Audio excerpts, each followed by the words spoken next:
എല്ലാവർക്കും നമസ്കാരം. ജെറിസ് കിച്ചണിലേക്ക് എല്ലാവർക്കും സ്വാഗതം. ഇന്ന് നമുക്കൊരു നാടൻ കോഴിക്കറി ഉണ്ടാക്കിയെടുക്കാം. മൺചട്ടിയിലാണ് ഇത് ഉണ്ടാക്കിയെടുക്കുന്നത് കേട്ടോ. കുറച്ചൊരു എരിവോട് കൂടിയിട്ടാണ് ഇത് ഉണ്ടാക്കുന്നത്. അപ്പോൾ ഇതെങ്ങനെയാണ് ഉണ്ടാക്കിയെടുക്കുക എന്നുള്ളത് നോക്കാം.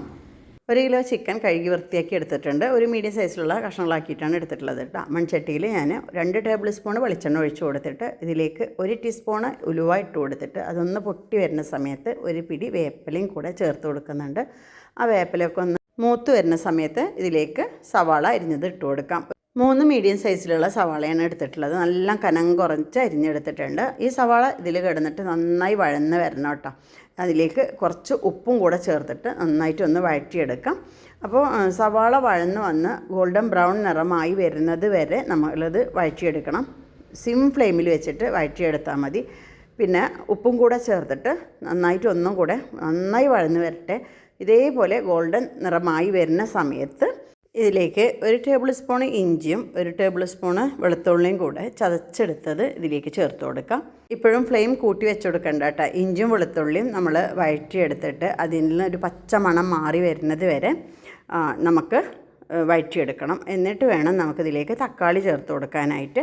വലിയ 2 തക്കാളിയാണ് എടുത്തിട്ടുള്ളത്. ചെറുതാണെങ്കിൽ 3 എണ്ണം ഇട്ട് കൊടുക്കുക കേട്ടോ. എന്നിട്ട് നന്നായിട്ട് വഴറ്റിയെടുക്കുക. നല്ല കനം കുറച്ച് അരിഞ്ഞെടുത്താൽ മതി. തക്കാളി ഇടുന്നതിൽ വീഡിയോ എടുക്കാനായിട്ട് വിട്ടുപോയിട്ടാണ്.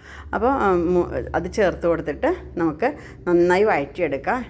ഇതിലേക്ക് നമുക്ക് 2 പച്ചമുളകും കീറിയിട്ട് കൊടുക്കണം. നമ്മളിതിലേക്ക് കുരുമുളകും പിന്നെ മുളക് പൊടിയൊക്കെ ഇട്ട് കൊടുക്കുന്നുണ്ട്. അപ്പോൾ എരിവിനനുസരിച്ച് പച്ചമുളകൊക്കെ ഇട്ട് കൊടുത്താൽ മതി കേട്ടോ. ആദ്യം തന്നെ നമ്മൾ പിന്നെ പച്ചമുളക് ഇട്ട് കൊടുക്കുക. എന്നിട്ട് ഒന്നുകൂടി വഴറ്റിയെടുത്തതിന് ശേഷം നമ്മൾ ഇതൊന്ന് മൂടി വെച്ചിട്ട് ഒന്ന് ഈ ആവിയിൽ കിടന്നിട്ടൊന്ന് വേവണം. അപ്പോൾ അങ്ങനെ കുറച്ച് നേരം വെന്ത് കിട്ടട്ടെ. എന്നിട്ട് നമുക്ക് തുറന്നിട്ട് ഒന്നും കൂടി ഇളക്കി. അപ്പോൾ നന്നായി ഉടഞ്ഞ് ചേർന്നിരിക്കണം.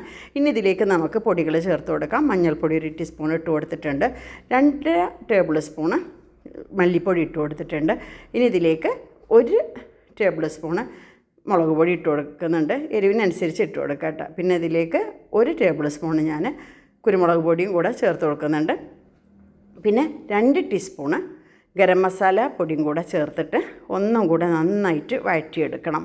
എന്നിട്ട് ഈ എണ്ണയിലും ഈ വഴറ്റിയെടുത്ത തക്കാളിയും സവാളയും ഒക്കെ അല്ലേ അതിലൊക്കെ കിടന്ന ഈ മസാലകൾ ഒന്ന് ഇങ്ങനെ വഴന്ന് വന്നിട്ട് അതിൻ്റെ ഒരു മണം വരുന്ന സമയത്ത് ഇതിലേക്ക് കഴുകി വെച്ചിട്ടുണ്ടായിരുന്ന ചിക്കനില്ലേ അത് ഇട്ട് കൊടുക്കണം. അപ്പോൾ ആ ചിക്കൻ കൂടെ ഇട്ട് കൊടുത്തിട്ട് ഒന്നും കൂടെ നമ്മളെല്ലാം കൂടെ ഒന്ന് യോജിപ്പിച്ചെടുക്കുക. എന്നിട്ട് അതിലേക്ക് നമുക്ക് വെള്ളം ചൂടാക്കാനായിട്ട് വെച്ചിട്ടുണ്ട്. അത് ഒഴിച്ചു കൊടുക്കാം. എന്നിട്ട് വെള്ളം ചേർത്തതിന് ശേഷം നന്നായിട്ടൊന്ന് ഇളക്കിയിട്ട് നമുക്കിതൊന്ന് മൂടി വെച്ചിട്ട് ഒന്നും കൂടെ തിളപ്പിച്ചെടുക്കണം. ചട്ടിയാകുമ്പോൾ വേഗം അടിക്ക് പിടിക്കൂട്ടോ. അപ്പോൾ ഇടയ്ക്കിടയ്ക്ക് ഇത് ഇളക്കി കൊടുക്കണം. നമ്മൾ മൂടി വെച്ചാലും ഇടയ്ക്കൊക്കെ ഒന്ന് ഇളക്കി കൊടുക്കുക. അതേപോലെ തന്നെ മീഡിയം ടു ഹൈ ഫ്ലെയിമിലേക്ക് തിളക്കുന്നത് വരെ വെച്ച് കൊടുക്കുക. തിളച്ച് കഴിഞ്ഞാൽ നമുക്ക് മീഡിയം ഫ്ലെയിമിലേക്ക് വെച്ച് കൊടുക്കുക. ഇനി തുറന്ന് നോക്കുക. അപ്പോൾ നന്നായി തിളച്ചിട്ടുണ്ട്. അപ്പോൾ ഒന്നുകൂടെ നമ്മൾ ഇളക്കി കൊടുത്തതിന് ശേഷം ഇനി നമ്മളൊരു മീഡിയം ഫ്ലെയിമിൽ വെച്ചിട്ട് ഇത് വേവുന്നത് വരെ അടച്ച് മൂടി അവിടെ വെക്കുക. തിളച്ച് പൊന്തി പോകുന്നില്ല കേട്ടോ. പിന്നെ മീഡിയം ഫ്ലെയിമിൽ വെക്കുമ്പോൾ നമുക്ക് നന്നായി വെന്ത് കിട്ടുകയും ചെയ്യും. അപ്പോൾ ഇളക്കിയിട്ട് ഒന്ന് മൂടി വെക്കാം. ഇടയ്ക്ക് നിങ്ങൾ നോക്കണം കേട്ടോ. തുറന്ന് നോക്കണേ, അടിക്ക് പിടിക്കുന്നുണ്ടോ എന്ന് നോക്കണം. നല്ല മയപ്പെട്ട ചട്ടിയാണെന്നുണ്ടെങ്കിൽ അങ്ങനെ പിടിക്കൊന്നുമില്ല. അല്ലാത്ത ചട്ടികളാണെന്നുണ്ടെങ്കിൽ കുറച്ചൊക്കെ പിടിക്കാനുള്ള സാധ്യതയുണ്ട് കേട്ടോ. അപ്പോൾ ഇനി നമുക്ക് ഒന്ന് വറ്റലായോ നോക്കാം. അപ്പോൾ കുറച്ചൊക്കെ ഒന്ന് വറ്റലായി. ഇനി ഇതിലും കറി വറ്റി എടുക്കണം എന്നുണ്ടെങ്കിൽ നമുക്ക് ഒന്നുകൂടെ വറ്റിച്ചെടുക്കാം. അപ്പോൾ നല്ല കുറുകിയ ചാറായിട്ട് വന്നിട്ടുണ്ട് കേട്ടോ. ഇനി ഒന്നുകൂടെ ഞാൻ മൂടി വെക്കുന്നുണ്ട്. കുറച്ചും കൂടെ ഒന്ന് ചാറ് വറ്റിക്കോട്ടെ എന്ന് വിചാരിച്ചിട്ട്. അപ്പോൾ ഈ വീഡിയോ നിങ്ങൾക്ക് ഇഷ്ടമാവുകയാണെന്നുണ്ടെങ്കിൽ ലൈക്ക് ചെയ്യാനും ഷെയർ ചെയ്യാനും മറക്കരുത്. ഇനിയും സബ്സ്ക്രൈബ് ചെയ്യാത്തവരുണ്ടെങ്കിൽ ഒന്ന് സബ്സ്ക്രൈബ് ചെയ്ത് സപ്പോർട്ട് ചെയ്യണം കേട്ടോ. അഭിപ്രായങ്ങളൊക്കെ നിങ്ങൾ കമൻറ്റ് ബോക്സിൽ അറിയിക്കാം. അപ്പോൾ ഇനി നമുക്ക് ഒന്നുകൂടെ മൂടി വെക്കാം. മൂടി വെച്ചിട്ട് നമുക്ക് കുറച്ച് നേരം ഒരു 2-3 മിനിറ്റ് മതി. അപ്പോൾ ഫ്ലെയിം ഞാൻ സിമ്മിലാക്കി വെച്ച് കൊടുത്തിട്ടുണ്ട്. അപ്പോൾ അതാ ഒന്നുകൂടെ തുറന്നപ്പോൾ നല്ല വറ്റലായിട്ടുണ്ട്.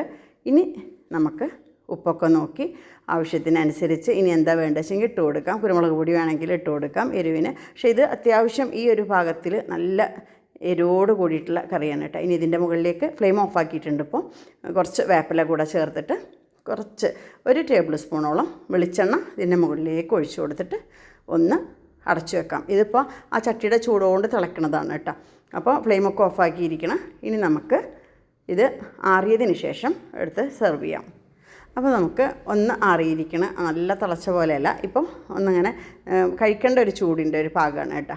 ഇത് വിറകടുപ്പിൽ വെച്ചിട്ട് കഴിക്കുകയാണെങ്കിൽ അതിലും ടേസ്റ്റ് ആവും കേട്ടോ. അപ്പോൾ നല്ലൊരു കുറുകിയ ചാറോട് കൂടിയിട്ടുള്ള കറി ആയിട്ടുണ്ട്. അപ്പോൾ മറക്കാതെ ഉണ്ടാക്കി നോക്കുക. ഇനി നല്ല റെസിപ്പിയുമായി നമുക്ക് അടുത്ത വീഡിയോയിൽ കാണാം.